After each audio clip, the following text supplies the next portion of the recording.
আসসালামু আলাইকুম।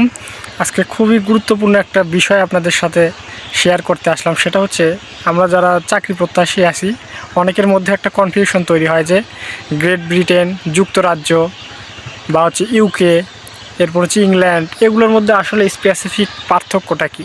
তো অনেক সময় আমরা ভুলে যাই।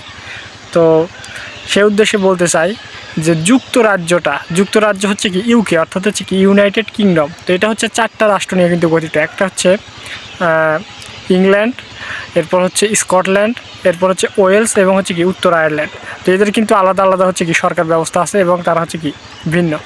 তো আপনি কাউকে জিজ্ঞেস করলেন আপনি কোথায় থাকেন, তো সে আপনাকে উত্তর দিল যে আমি হচ্ছে কি ইউকেতে থাকি কিংবা হচ্ছে যুক্তরাজ্যতে থাকি। তার মানে হলো সে হচ্ছে এই 4টা রাষ্ট্রের যে কোনো একটাতে থাকতে পারে, অর্থাৎ ইংল্যান্ডেও থাকতে পারে, এরপর হচ্ছে ওয়েলসেও থাকতে পারে, স্কটল্যান্ডেও থাকতে পারে, কিংবা হচ্ছে কি উত্তর আয়ারল্যান্ডেও থাকতে পারে।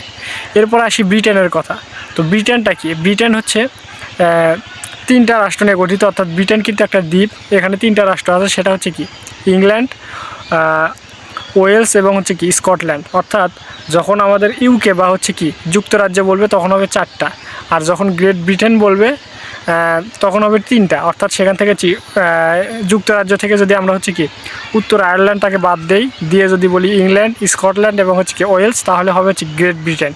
এবং এই গ্রেট ব্রিটেনের সাথে যখন আমরা হচ্ছে কি উত্তর আয়ারল্যান্ডটাকে হচ্ছে কি অ্যাড করব তখন হয়ে যাবে হচ্ছে কি এটা হচ্ছে যুক্তরাজ্য বা হচ্ছে কি ইউকে বলতে পারেন, কিংবা হচ্ছে কি ইউনাইটেড কিংডম।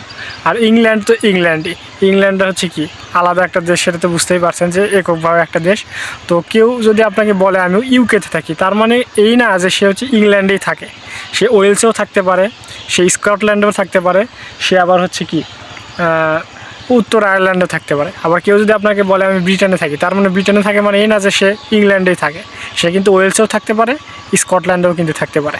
তো আশা করি গ্রেট ব্রিটেন, এরপর হচ্ছে ইউকে বা ইউনাইটেড কিংডম বা হচ্ছে যুক্তরাজ্য, এরপর হচ্ছে ইংল্যান্ড, এগুলো আলাদা আলাদাভাবে কী মিন করতেছে এগুলো কিন্তু আপনারা খুব ভালোভাবে বুঝতে পারছেন।